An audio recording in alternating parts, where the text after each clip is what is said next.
Hola, ¿cómo estáis? Muy, pero muy buenos días. Llegamos al final del recorrido del libro de Deuteronomio.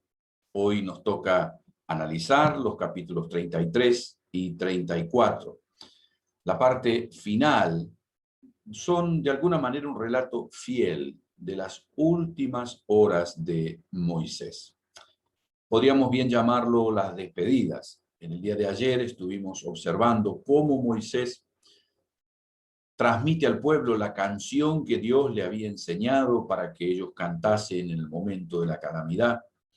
Y lógicamente cierra el capítulo 32 con Moisés que se va para el monte Nebo. Dios le dice que se vaya para el monte Nebo y que ahí va a morir, ¿no?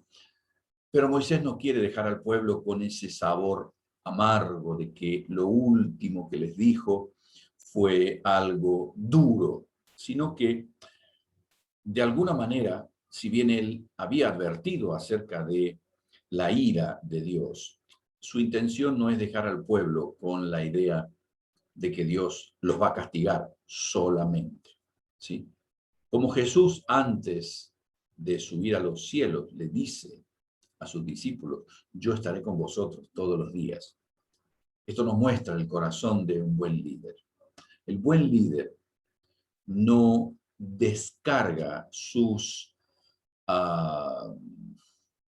fracasos, sus frustraciones en aquellos a los cuales lidera. No, les recuerda el propósito. Y esto es lo que hizo Moisés. La frase varón de Dios que es utilizada en estos versículos se viene a utilizar desde ahí en adelante para designar a los profetas, ¿sí? Un hombre que recibe directamente de parte de Dios revelaciones especiales sobre la voluntad de Dios. Vemos al inicio de las bendiciones una exaltación de Dios en su trono, reinando sobre todo lo creado, afirmando su amor por Israel, pero sin que esto implique falta de amor para las demás naciones. Desde el versículo 6 hasta el 27 se mencionan las bendiciones dadas por Dios a cada una de las tribus, pero al final hay una bendición a todo Israel como pueblo. Moisés hace referencia a las 12 tribus, pero también incluye a José y termina su recorrido tal y como lo había empezado en Deuteronomio. Estas son las palabras que Moisés habló a los hijos de Israel. De todas las bendiciones que allí se mencionan, la más corta que se da es la primera y que se le da a Rubén. Sin duda, Rubén pierde la primogenitura por el incesto, como hemos mencionado hace solamente unos días atrás, pero no por esto pierde su posición. Y esto habla también mucho del Evangelio. Cuando pecamos, perdemos posición. Si estamos sirviendo a Dios y cometemos un pecado grosero, está claro que lo lógico es que seamos movidos de la responsabilidad que tenemos. Esto no quiere decir que hemos perdido la salvación, no, pero sí necesitamos ser removidos. ¿Por qué? Porque no podemos seguir ejerciendo liderazgo cuando nos hemos comportado de una manera tan indigna de alguien que sirve a Dios, ¿sí? Y una de las cosas interesantes también es que extrañamente en la lista de bendiciones no se menciona a la tribu de Simeón, la cual ocupaba un lugar geográfico prácticamente al centro de la tribu de Judá y por la que entendemos que de alguna forma Judá la absorbió, ¿sí? Las bendiciones se cierran con una pregunta, ¿sí? Una pregunta muy particular. Versículo 29 dice, ¿quién como tú, pueblo salvo por Jehová? Escudo de tu socorro y espada de tu triunfo. Aquí hay un detalle notable que debemos destacar también, que cada tribu había recibido una bendición, pero la bendición no sería disfrutada totalmente por las demás tribus si había alguna que no era bendecida, ¿sí? Cada tribu debía reconocer que estaban allí porque Dios los había enviado, Dios los había socorrido y Dios los había asistido. Por eso mismo, aquí vemos también cómo Dios no solo no hace acepción de persona, Él desea que haya una total y plena igualdad. Por supuesto, bajo sus términos y no bajo los términos que le pueda llegar a parecer a la sociedad o al país, ¿sí? Indudablemente, siendo las características estas que Dios desea para su pueblo, ser bendecidos para bendecir. Esa es una buena forma de levantarnos cada mañana, preguntándole al Señor, Señor, ¿a quién quieres que bendiga hoy? ¿Para qué me estás bendiciendo hoy? ¿Con qué objetivo recibo hoy esta misericordia? El cierre del libro es, paradójicamente, de un capítulo de 12 versículos y un capítulo que cierra un libro extraordinario y que comienza con el relato de Moisés subiendo al monte Nebo, desde donde podía observar una buena parte de la tierra prometida.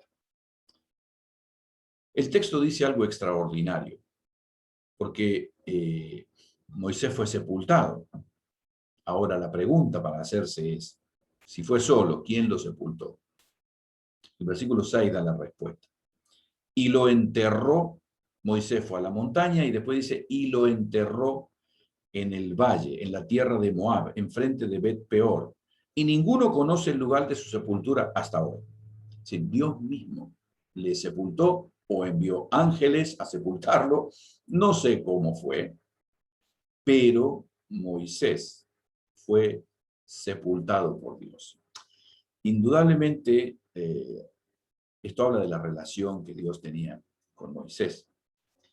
No sabemos cómo, pero Dios lo sepultó y este es un hecho único en la historia, ¿sí?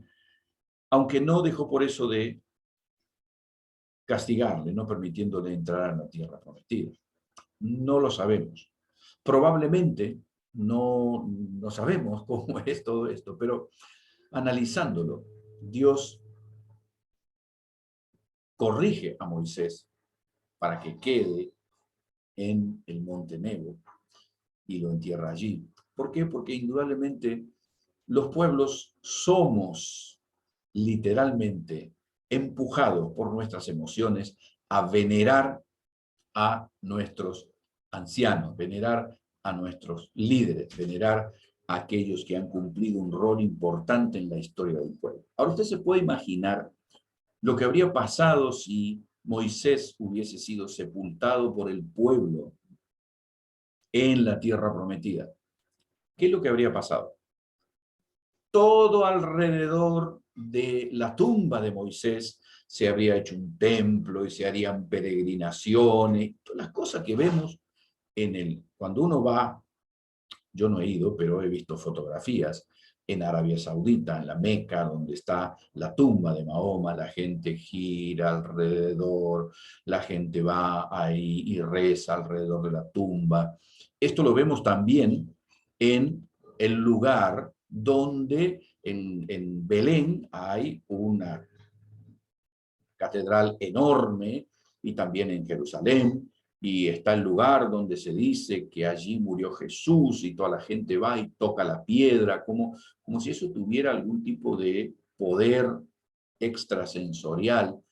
Y entonces, claro, Dios conociendo el corazón del pueblo le dice a Moisés, ven aquí, quédate aquí, para que no caiga el pueblo en idolatría, naturalmente. Recordemos que este mismo libro, en el capítulo 18, habla de que no podemos no podemos consultar con los muertos.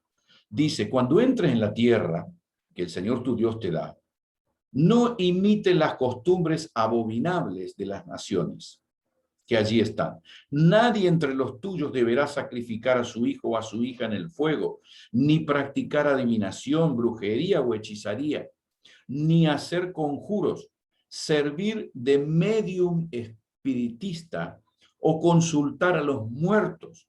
Cualquiera que practique estas costumbres se hará abominable al Señor, y a causa de ella el Señor tu Dios te expulsará de tu presencia, de No, perdón. Por causa de ellas, por las cosas que estos pueblos hacían, este tipo de cosas, Dios expulsará de tu presencia a esas naciones. Y Dios lo que está diciendo a Israel, si ustedes se ponen a consultar con los muertos, si ustedes se ponen a hacer adivinación, si pueden buscar un medium y todo esto, literalmente, así como los expulsé a ellos, también los voy a expulsar a ustedes. No lo hagan. Y esto lo vimos, ya lo he mencionado. Tristemente, el rey Saúl cae en esto. Y conocemos cuál ha sido su final, tristemente. El relato cierra muchísimas verdades espirituales y de alguna manera resulta bastante complicado, difícil analizarlo uno por uno. Pero sí quisiera mencionar dos cosas que a mi juicio son importantísimas.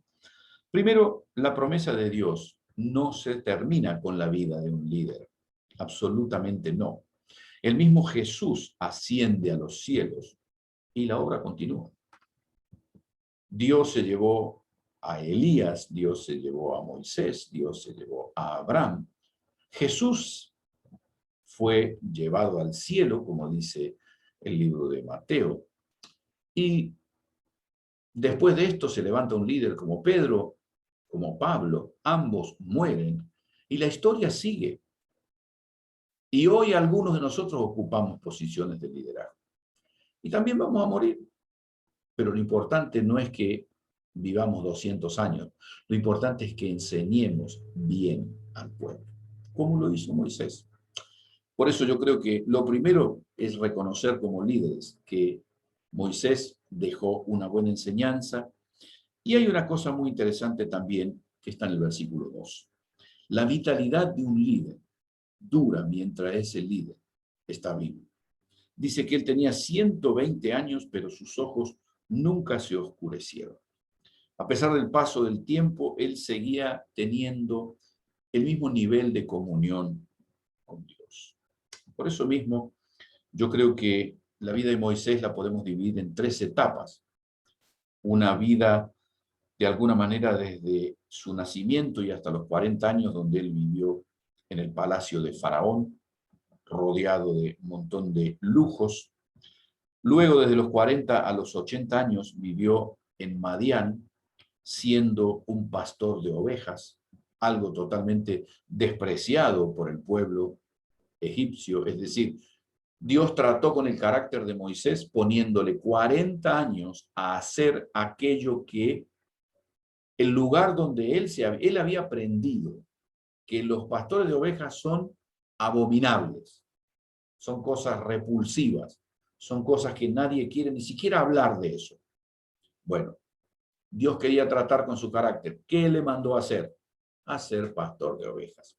Ahí su orgullo sin duda fue aplastado, pero llegó un momento en que Dios dijo, se terminó la prueba para Moisés con su orgullo. Ahora le voy a tratar otras áreas, porque ahora debe llevar a mi pueblo hacia la tierra prometida. Los últimos 40 años de Moisés fueron descubriendo cómo alguien que se creía algo llegó a ser un don nadie, y por último, ese don nadie es uno de los líderes más reconocidos en la historia de la humanidad, simplemente porque decidió someterse a Dios. Yo creo que el libro de Deuteronomio, como la Escritura lo presenta, es un libro que inspira hasta el día de hoy.